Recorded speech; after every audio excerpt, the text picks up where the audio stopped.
Hi everyone, my name's Anne-Marie. Welcome to this Spellbinders card making project. In this episode we're going to be using the special birthday sentiments from Spellbinders. Now if you didn't know Spellbinders made stamps, they make great stamps. And I must admit these are some of my favourites. I really do like the sentiment stamps because they're very versatile and we can use them on the inside and the outside. So I know we've used this set many times before. And on this card we're going to be using the happy birthday stamp and the little cake stamp. So we're going to be using an idea for those. Now then we're also going to be using this set of dies from Spellbinders. And I've got to admit I haven't done my homework for the complete name of it. However, I will put all the details on my blog. If you're ever in doubt, you can go to my blog and click on the photo of the card you're interested in. It will open up and it will give you a detailed description of all the items that have been used on that project. If there's links available, the links will take you directly to either the Spellbinders or the website that's appropriate for the item and give you more information. So this is a set of dies that we're going to be using. There's 6 dies in this set. They can be used individually, or they can be used in conjunction with each other, or they can be used all together. Now you can do so many different things with this die set. And the first thing, I just wanted to show you how it cuts. Now if you use them all together on one sheet, that's basically what you get. And you're able to cut them from the one piece. Now I've picked a really bad colour there, grey on grey, and I thought, oh, that stands out quite well.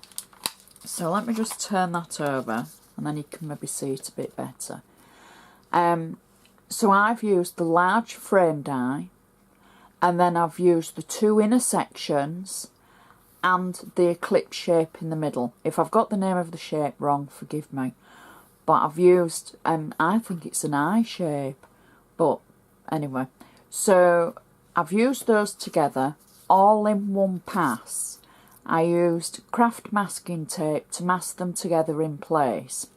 Now the centre die, and I know you might think I'm going on a little bit here, but I want you to be able to get the most out of this set because this one is just, there's so much to it. So we've got the outer frame that you can use on its own, and that's what we've used for this card today. So you'll see how we use that, and that's how that cuts all in one section. And then you've got the divider for the actual 2 inserts, and that will cut out a circle if you use it with the frame. If you use it without the frame, and just put the dividers in, then that's where you get all in one piece. And then you can either leave the middle in or use the eclipse shape to take the middle out. And then there's the smaller centre section for your sentiments. But that is just such a versatile set. And I just wanted to explain a little bit. But play with it, die cut them all separately, then try them together, but don't cross your dies. Don't, get one die over the other because you'll ruin it. So use your masking tape or use them individually but from one sheet. You'll have a good play with it and you'll see what I mean when you've had a go. So for our card we're going to start off with our base card, which is a 7x5 inch card. And I know that you know that that's my favourite. And I'll show you how it looks on our cardometer because it's just the perfect size for card making. It's just slightly smaller than the A5, which is of course the A4 doubled in half, and it's just bigger than the A6, which is the A5 in half. This is my cardometer. I've designed it because I wanted to show you and give you a perspective at home of what size I'm using. So now you'll know it's slightly smaller than the A5 but bigger than the A6. And I think it helps with ratios and for you to, when you look at your own cards and things. So that's our card, and use my trusty bone folder to make sure I've got a good sharp edge. Now the inside of this card is, we're going to go a little frivolent with this. I've got some navy blue cardstock that I've used the Spellbinders rectangle dies to cut, and this was cut on the B set to the biggest die in that set. And I've got double-sided tape on the back of this, and I'm just going to position it through the centre of my card like that. So that's the base for our insert. Next, what I've got is, and I should be doing it this way actually, so I'm quite naughty. So the next thing I've got is a layer that I've cut using the next mat from the rectangle sizes, and then I've used the centre die from our set to cut out what looks like an aperture for the centre of our card. I've got double-sided tape on this, and I've got tape just around the aperture as well, so it'll just take me a few seconds to pull the back of our tape off like that. There we go. And I've got a piece of stray cardstock there, which happens to the best of us.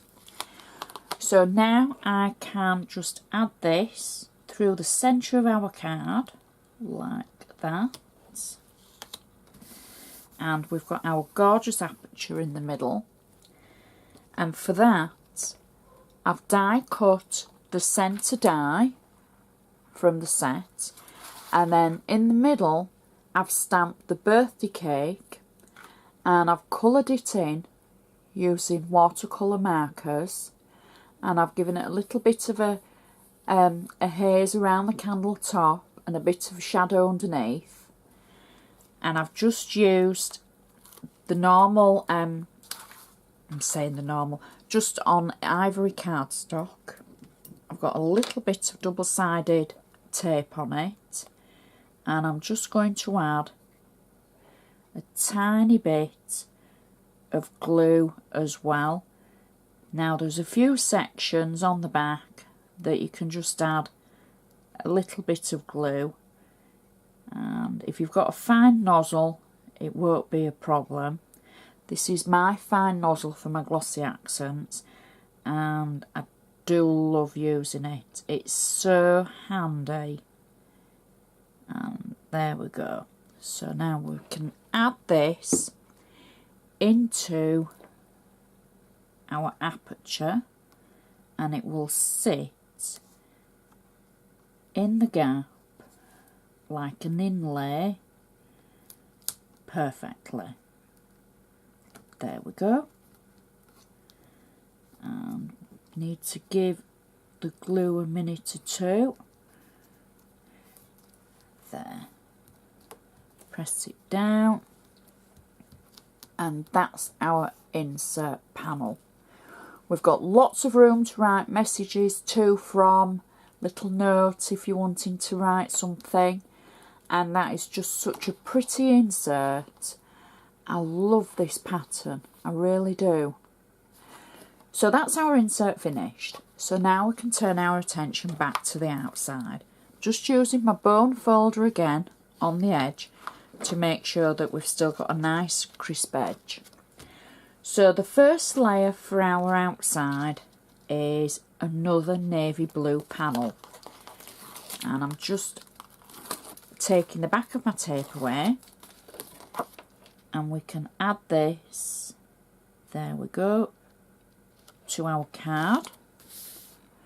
Then we've got our large frame that I've die cut in ivory card, And I must say the ivory card I've used for this isn't the same colour as the base card, but it all tones in nicely and you can't tell there's any difference. Now, one tip I want to give you when you're cutting out this frame, it's very, very delicate and it's got some little fancy holes along the edge. If you've got a pokey tool, the pokey tool is the perfect size to fit in the hole. So you might end up just with a few that you need to poke out. A little bit of patience is needed, but that's a handy tool to have that will do that. There's also the tool from Anna's set. Anna Griffin has a set where you run the brush tool over and that will take out all the bits and pieces. So there's that as well. So I just wanted to point that out because you might need to put it through your machine a couple of times with it being intricate. But don't worry, it's not that your machine's broken or anything like that, or the die doesn't work.